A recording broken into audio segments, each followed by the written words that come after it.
Pues empezó el 14 de marzo y justamente esta es la sexta semana. El sábado, bueno, de hecho mañana se cumplen 6 semanas enteras. El confinamiento aquí es obligatorio, legalmente no puedes estar en la calle. Si sales a la calle hay multas que al inicio ascendían hasta los 600 euros, no sé, creo que las han subido. Entonces solamente tienes permitido salir al supermercado y también no puedes salir varias veces. Tienes que tener compras básicas. Igual ha habido gente que la han multado solamente por ir al supermercado, ya sea a comprar cerveza. Entonces sí, solamente para necesidades básicas, supermercado, ir a la farmacia y para de contar. Pues estamos viviendo en el centro de Madrid, que era de las zonas con más gente, ¿no? Diariamente veía cientos de personas transcurrir por el centro. Vivimos en La Latina, que es una zona de las más turísticas, está todo muy cerca, está sol, etcétera, y actualmente pues ves todas las calles como calles fantasma, ¿no? Y la gente que ves pues cuida mucho la distancia. Aunque sea realmente una cuarentena obligatoria, la gente lo está tomando a conciencia. No lo está tomando como un juego o como vacaciones, que era lo que luego pues lo veías en redes sociales, que la gente pensaba que era juego y no. Pasaron las semanas y ya la gente ya pintaba más la línea. De hecho, para ir al supermercado, normalmente tardas como de media hora, 45 minutos hasta una hora, porque la cantidad de personas que puede estar en el supermercado está controlada. Entonces, en ese sentido, la gente, como lo percibo, está tranquila porque no les falta nada. En el tema pues de salir y todo, la verdad ya estamos desesperados porque ya estar 6 semanas encerrado, pues sí es difícil, o sea, sí te cambia la perspectiva de muchas cosas, pero ahorita ya se planea la desescalada. Ahorita volvieron a aplazar el confinamiento hasta el 9 de mayo. Sí, de hecho, antes de que fuera obligatorio estar en cuarentena, creo que fuimos a Sol, así como unos días antes, que era una zona que había 500 personas, 1000 personas, cualquier día, y así 3 personas. Te impacta que vivimos en la zona de España más popular, centro turístico más importante, y están solas las calles. Entonces, sí, es desolado, es calles fantasmas. Cuando comenzó, no había cupo ya en hospitales. Tuvieron que crear hospitales en otros lugares, como en IFEMA, que es la Feria de Madrid. Hicieron en los pabellones, pusieron camillas, ahí enviaron a doctores, igual se saturó todo. Lo que empezaron a hacer, lamentablemente, es que al menos que te estuvieras muriendo, no te ingresaban al hospital. Mientras estuvieras en cierto sentido estable, no podías tener acceso a los hospitales, y eso no solamente para nosotros, sino para todos. Llegó el punto en el que tenían que decidir a qué personas ingresaban y a cuáles no. Y a las personas que de edad adulta eran las personas que no estaban ingresando. Entonces a los más jóvenes sí, y a los ancianos no. Entonces se volvió literal como un tema de guerra, o sea, en el cual tenías que decidir casi quién vivía y quién moría. Ahorita, pues gracias a Dios ya se ha controlado mucho más la situación, ya está en cierto sentido estable, ya no está saturado todo, o sea, ya hay suficiente cupo para todos, pero hubo un momento en el que sí estaba bastante mal. Las noticias eran muy caóticas. De hecho, creo que fue cuando le dije ya no quiero hacer ningún video, porque neta te deprimía ver que decías, o sea, lo que les parecía película apocalíptica zombie, tal cual, o sea, y yo amo ese género y literal dejé de ver ese tipo de cosas porque veías el índice, veías la curva de enfermos, de muertos, la situación como se veía venir, y decían, güey, ¿qué vamos a hacer? O sea, yo de hecho hasta decía, ya no quiero ni ir al súper, todo lo pedimos por en línea, ¿no? Entonces, que hayamos sobrellevado ese tema, porque de hecho ya decían, solo vengan al hospital porque neta tengan que, si no, no vengan a hacernos perder el tiempo, ¿no? Entonces decías, ¿qué criterio están tomando? Porque pues era estado de guerra, tal cual, estado de alarma. Entonces tú lo veías, o sea, y hasta lo vi entre mis conocidos, amigos que llegué a ser acá, pues era el agobio, ¿no? Una amiga se regresó a Inglaterra, otra amiga de plano no ha salido desde que empezó todo este tema. Entonces es autoterapearte y mentalizarte a que eventualmente se iba a establecer esto. Y de hecho, hasta ya cuando vimos que hubo una mejora, ya hasta nosotros nos cambió el ánimo, ¿no? Porque ya decimos, ok, ya se ve una luz al final del túnel.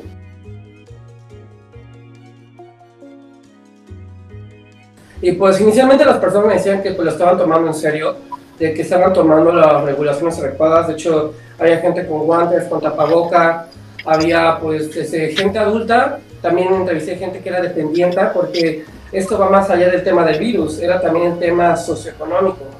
O sea, personas dueñas de establecimientos preocupadas de que cada vez pues bajó más del 50-70% de la asistencia a sus locales, personas que son autómatas, que son freelancers, que están preocupados porque no hay trabajo.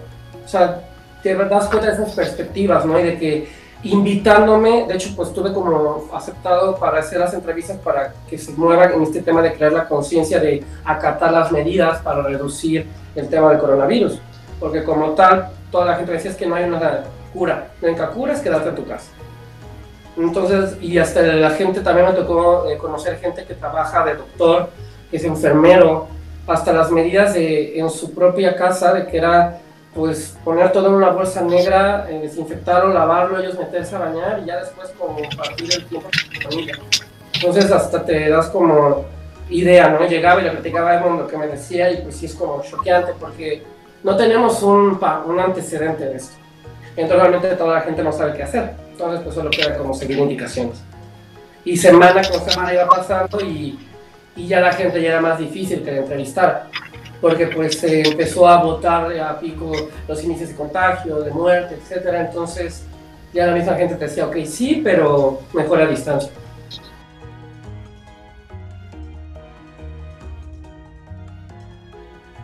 Estamos en una crisis muy grande. Conozco a muchas personas que se están quedando sin trabajo. Por ejemplo, a mí justamente esta semana nos hicieron voluntariamente a fuerza reducirnos todos el sueldo, toda la empresa, para que no se perdieran empleos. Se viene fuerte, o sea, bueno, al menos ahorita nos aseguraron el empleo hasta fin de año. Entonces, pues, o sea, están tomando ciertas medidas que están siendo, pues, bastante fuertes, pero lo bueno dentro de todo aquí, al menos en España, es que están apoyados por el gobierno. O sea, aquí sí las empresas tienen algo llamado ERTE, que cuando la empresa ve que no va a poder subsistir, mete eso y el gobierno le da dinero para que pueda apoyar a sus trabajadores y les pague el 70% de su sueldo, aunque no puedan ¿cómo se llaman? Hacer su trabajo. Digamos, por ejemplo, agencias de viaje, que ahorita pues están completamente paradas, les está dando dinero el gobierno para que ellos sobrevivan. Igual, a los que son freelancers, que no estén facturando pues cierto monto, el gobierno les está dando dinero para que puedan sobrevivir. Igual también a los que tenían trabajos temporales y se los cancelaron, les están dando el pago. No sé, yo la última vez que fui, yo nada más he ido al supermercado creo 3 veces en el tiempo que he estado confinado, porque si no lo pedía por internet, si no Julián también iba. Entonces o sea, la última vez que fui yo creo que me topé con 5 personas en un lapso de 5 o 6 minutos caminando para el supermercado. No hay carros, o sea, coches tampoco hay. Sí hay transporte público porque hay empresas que por necesidad, o sea, digamos, lo que es construcción, los trabajadores sí tienen que ir. Se prohibió durante 2 o 3 semanas que no, o sea, que nadie podía ir a trabajar.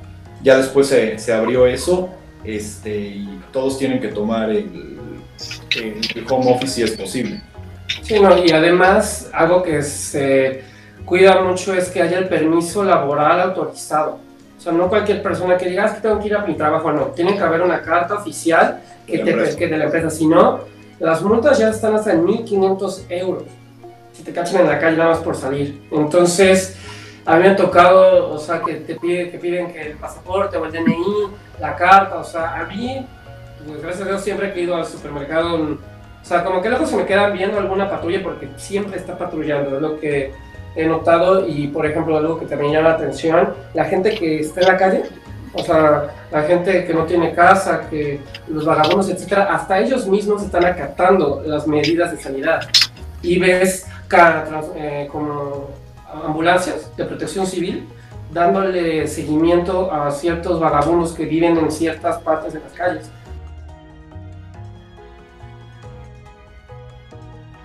Sí, de hecho conocemos personas aquí y en Puebla.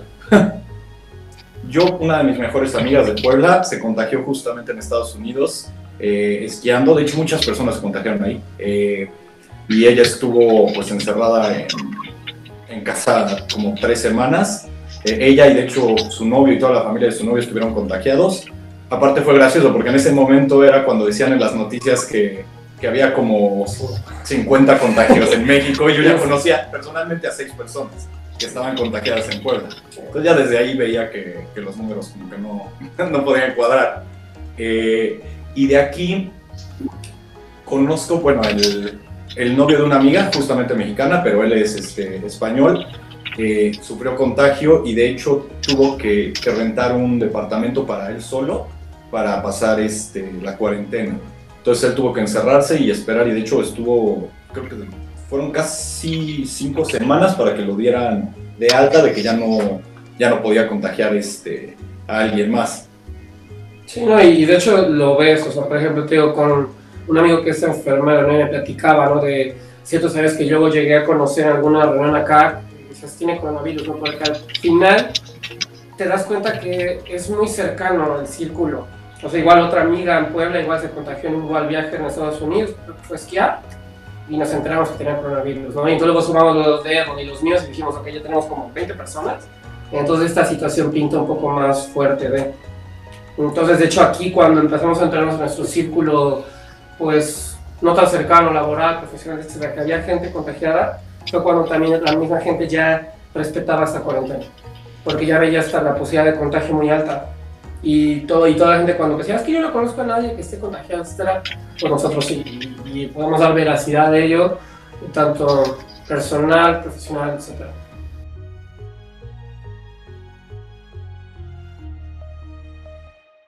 Y es solidarizarte con la comunidad, solidarizarte con tu barrio. O sea, yo luego ya me encuentro hasta gente en los mismos días que vas al supermercado y es, ¿cómo estás? ¿Qué se te ofrece? ¿Te puedo apoyar en algo? De hecho, en la parte de abajo del edificio hay carteles, hasta yo mismo hice uno, de si necesitas que vaya al supermercado, ayuda para personas mayores, cocinar, o sea, primeros auxilios, etc. Entonces, yo creo que eso da como mucha paz social, además de la ayuda gubernamental, la ayuda a tu prójimo. Sí, hay mucha solidaridad aquí. Sí, porque, y sientes como bonito, ¿no? Porque realmente la gente respeta y valora, ¿no? Que es lo que yo también invitaría mucho a la gente, pues en México, de este valor de la gente que está en los hospitales, que está doblando turno, que pues está fletando por ayudar a la gente. Aquí pues se reconoce, ¿no? En el supermercado hay paso preferencial, tanto para gente mayor y gente que venga de sanidad.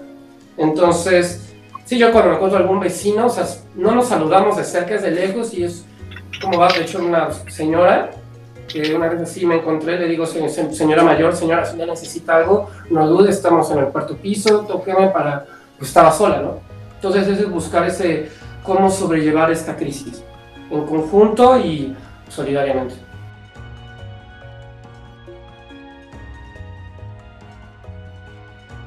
Pues, sufriendo, o que estén en una situación económica precaria, no, pero sí conocemos a personas o mexicanos que estén pasándola mal. Por ejemplo, pues conocemos al dueño de un restaurante de María Bonita, que pues lo tuvo que cerrar, y es de los restaurantes mexicanos más populares aquí en Madrid. Entonces, desde ahí, o sea, solo te das una pequeña idea de un empresario ya posicionado acá, está afectado. Y luego entre personas que contactas, que pues en el poco tiempo me relacioné con bastantes personas en cuestión de negocios y todo cerrando, hasta proyectado que alrededor del 70% de los locales que están de negocios en Madrid no van a poder abrir por todo este efecto de pues, los alquileres, el tema económico, porque como dijo, bueno, están viendo cómo apoyar a las personas, pero con los negocios y aperturados nuevamente es esa pues crisis que se va a manejar, ¿no?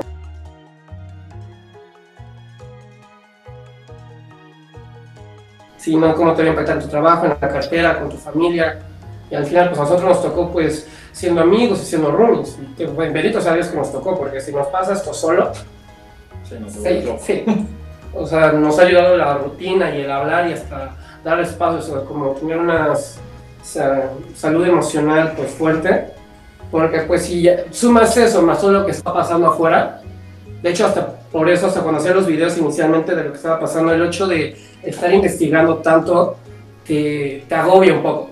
O sea, no es como, o sea, es estar al tanto, pero tampoco saturarte y tampoco querer escapar de la situación, porque es algo pues, que vives actualmente. Entonces es encontrar un equilibrio que es bastante difícil y es un trabajo que se tiene que hacer día a día.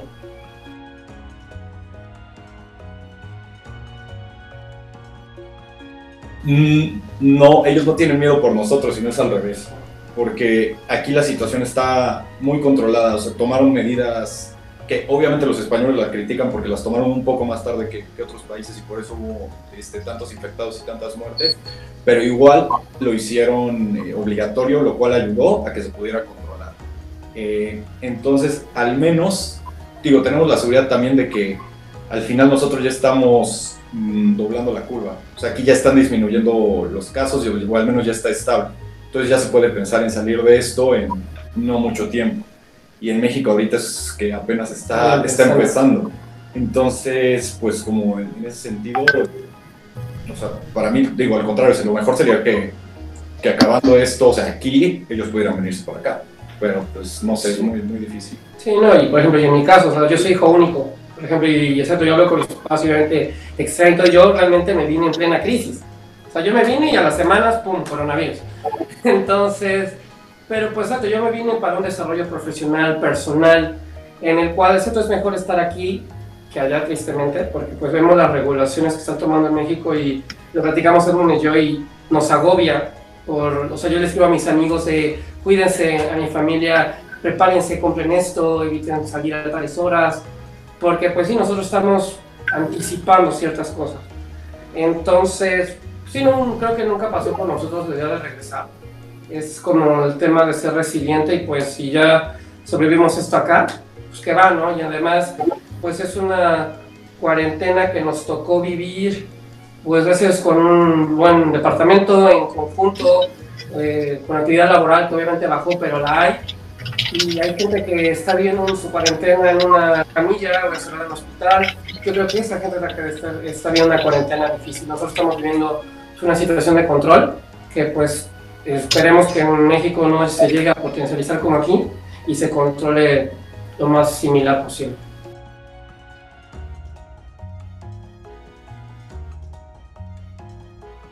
Conozco a gente de hospitales, a doctores, que ya están, o sea, que han dicho que literalmente ya están llegando, o sea, a los cupos máximos. Y al mismo tiempo, el gobierno está diciendo que hay muy pocos casos y que todo está controlado. Entonces están creando una mentira, lo cual está fatal. O sea, no están tomando las medidas ni están siendo conscientes de qué tan grave puede llegar a ser y cómo puede afectar. O sea, están intentando hacer una burbuja que pues en algún momento les va a explotar porque no es consistente.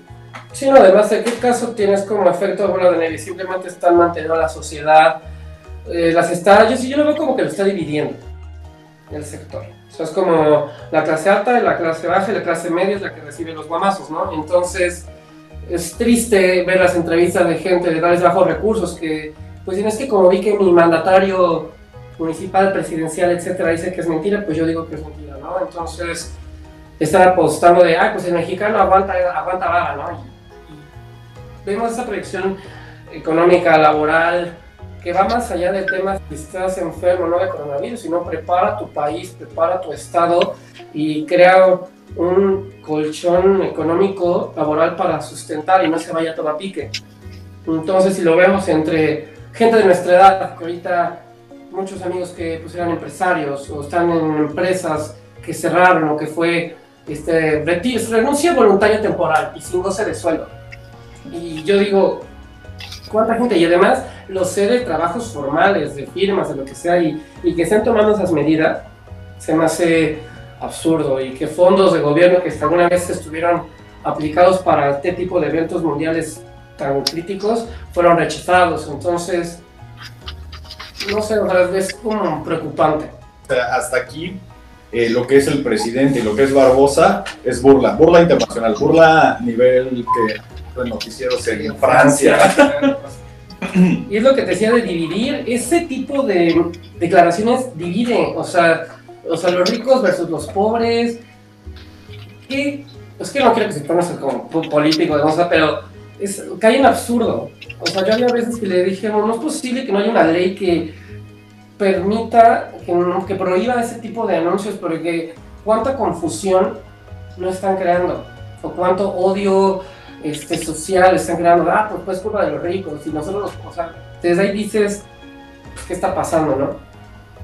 El cómo desinforman y dicen tantas tonterías que al final la gente se acaba creyendo. Y como dice Julián, o sea, eso también puede generar odio, o sea, porque al final, sí, dicen que los ricos, los que se fueron a Estados Unidos, los que trajeron el virus, pero pues al final todos, o sea, es cosa de todos y no es cosa de los ricos, no es cosa de la gente que puede viajar, porque también, o sea, cualquier persona puede viajar. Hay ciertos temas que por comentarios que hacen generan odio entre la misma población, ¿no?